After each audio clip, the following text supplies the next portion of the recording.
Hello students, welcome to B pharmacy. Myself Rajmesh Mandal. तो चलिए start करते हैं हमारा new video. HP2 B pharmacy second semester digestive system चल रहा था। तो चलिए तो डाइजेस्टिव सिस्टम क्या होता है वो देखते हैं।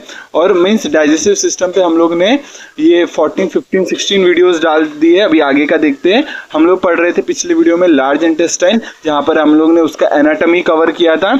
और अभी हम लोग पढ़ रहे हैं मैकेनिकल डाइजेशन लार्ज इंटेस्टाइन के अंदर। मैकेनिकल डाइजेशन लार्ज इंटेस्टाइन में कैसे होगा चलिए देखते हैं।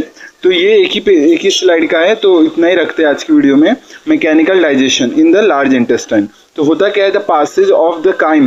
अब आपको पता होगा जो इलियम है, इलियम क्या होता है, स्मॉल इंटेस्टाइन का लास्ट वाला पोर्शन, ठीक है, इलियम। तो इलियम से जो फूड है, जो काइम है, वो कहाँ पर जाएगा, हमारे सीकम वाले पार्ट में जाएगा। क्योंकि starting of the large intestine क्या है, सीकम। तो सीकम में चले जाएगा किसके थ्रू, इलियोसिकल वेल्व के थ्रू। ये मैं बता रहा हूँ पूरे स्लाइड में क्या दिया, आपको रीड करना है, होमवर्क है आपका, ठीक है। तो ये मैं क्या बोला कि जो भी फूड है इलियम में, वो काइम वो कहाँ जाता है, सीकम में जाता है। और ये सीकम में जाएगा, ये सीकम में जैसे ही जाएगा, ये किसके थ्रू जाएगा, इलियोसिकल वेल्व के थ्रू, स्फिंक्टर के थ्रू ये जाएगा।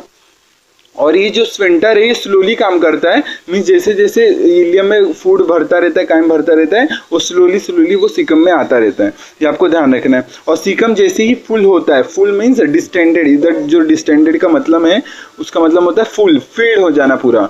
तो जो भी फुल हो जाता है, जब सीकम फुल हो जाता है, तो जो कॉन्ट्रैक्शन है स्फिंक्टर का वो और भी ज़्यादा हो जाता है, इंटेंसिफाई हो जाता है। ये आपको एक चीज़ का ध्यान रखना है, ठीक है। और बाकी और क्या देखना, जैसे जैसे गैस्ट्रिक एम्प्टिंग होता रहेगा, यहाँ पर स्फिंक्टर अपना रेगुलेट होता रहेगा। जो भी इलियम में खाना है वो किस में आ जाएगा, सीकम में आ जाएगा, ठीक है। यहाँ तक क्लियर है, अभी कोई डाउट है। यहाँ पर देखो लिखा है, because the chyme move through the small intestine at a fairly constant rate में, धीरे धीरे मूव करता रहता है स्मॉल इंटेस्टाइन में। लेकिन जैसे जैसे आप टाइम रिक्वायर, ये जैसे देखो, the time required for a meal to pass into the colon is determined by the gastric emptying time.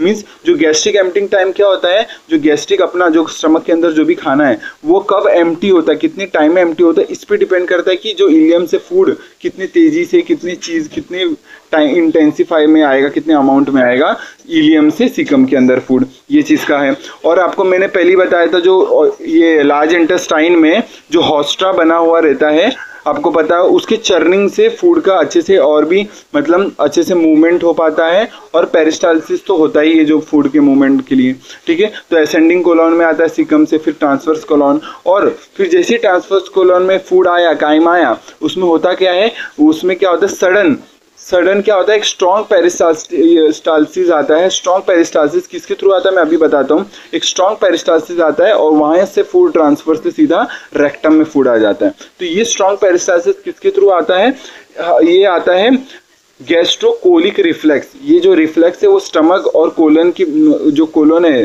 Colon rectum वाला कोलोन, जो कोलोन और स्टमक के बीच में एक रिफ्लेक्स है। जैसे स्टमक के, ये यहाँ पर लिखा है, because the food in the stomach, वो इनिशिएट करता है गैस्ट्रिक कोलिक ये रिफ्लेक्स। गैस्ट्रोकोलिक रिफ्लेक्स के कारण जो भी ट्रांसवर्स कोलोन में फूड है वो सीधा फूड रेक्टम में चले जाता है। स्ट्रॉन्ग पेरिस्टाल्सिस, जिसको मास पेरिस्टाल्सिस बोल सकते हो, ठीक है। तो ये आपको ध्यान रखना है ये। और गैस्ट्रोकोलिक रिफ्लेक्स किसमें होता है, जैसे स्टमक में फूड आया, इनिशिएट हुआ, वो इनिशिएट करता है गैस्ट्रोकोलिक रिफ्लेक्स। ये आपको इतना ध्यान रखना है, ठीक है। तो ये था पूरा मैकेनिकल डाइजेशन की, डाइजेशन कैसे होता है हम लोग, ये दैट इज लार्ज इंटेस्टाइन में मैकेनिकली। अभी केमिकली नेक्स्ट वीडियो में पढ़ेंगे। मैकेनिकल डाइजेशन कैसे होता है लार्ज इंटेस्टाइन में, वो देख रहे हैं। मैकेनिकल कैसे होगा, अगेन हॉस्ट्रा के थ्रू होगा, कुछ रिफ्लेक्स है, गैस्ट्रो रिफ्लेक्स पेरिस्टाल्सिस के थ्रू होगा डाइजेशन। फिर कैसे फूड आता है, किसके थ्रू, स्फिंक्टर क्या आता है, फिर कैसे कैसे ट्रैवल करता है फूड, ठीक है। ये आपको ध्यान रखना है। कैसे कैसे कंट्रोल हो रहे हैं प्रोसेसेस, ये आपको ध्यान रखना है। ये स्लाइड में वही दिया, आपको रीड करना है, होमवर्क दिया है आपको। ये चीज़ आपको हमेशा ये होमवर्क है कि रीड करना स्लाइड। ये PDF आपको व्हाट्सएप टेलीग्राम ग्रुप पे प्रोवाइड हो जाएगा, प्रोवाइड हो भी चुका है, आप जाके डाउनलोड करके देख सकते हो डिटेल नोट से। और ऐसी छोटे छोटे वीडियोस आते रहेंगे, आप एक दिन में 3-4 वीडियोस देखो, कवर अप करो, सीरीज वाइज चलो और पूरा समझ में आएगा डिटेल में। कुछ डाउट रहा तो बताना कमेंट में। मिलते हैं नेक्स्ट वीडियो में, तब तक के लिए टेक केयर, जय हिंद, भारत, बाय।